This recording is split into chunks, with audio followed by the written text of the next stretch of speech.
En 1970, Bernard Sadeau travaille dans une entreprise de bagagerie. Il rentre de ses vacances dans les Caraïbes avec une idée qui fera de lui le PDG de l'entreprise pour qui il travaille. En escale à Porto Rico avec sa femme, ses enfants et 2 grosses valises, il voit un employé de l'aéroport pousser un énorme chariot à roulettes.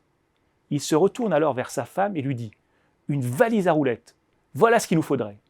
2 ans plus tard, les grands magasins Macy's commercialisent la première valise à roulettes. Mais l'histoire de la valise à roulettes ne s'arrête pas là. Avec ses 4 roues et sa lanière, la valise de Bernard Sadeau n'était pas très pratique. Il faudra encore attendre quelques années avant que quelqu'un ait l'idée de la basculer sur le côté et de lui ajouter un manche télescopique. Il s'agit d'un pilote de ligne. Robert Platt, qui démissionnera pour fonder l'entreprise qui fera sa fortune. L'essor de l'aviation civile date des années 50, mais il a fallu attendre 1972 pour qu'on invente la valise à roulettes et 1987 pour que la valise à roulettes devienne vraiment ergonomique.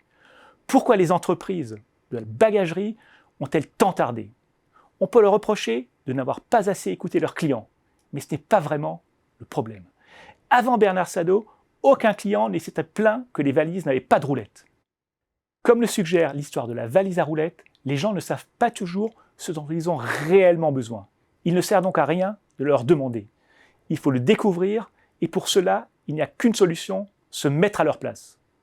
Bernard Sadeau n'aura certainement pas eu l'idée de la valise à roulettes s'il n'avait pas été dans la peau d'un client lors de son escale à Porto Rico. Surtout, l'innovation ne repose pas toujours sur de nouvelles technologies.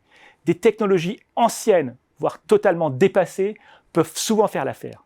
Selon toute vraisemblance, la roue aurait été inventée en moins 3500 avant Jésus-Christ.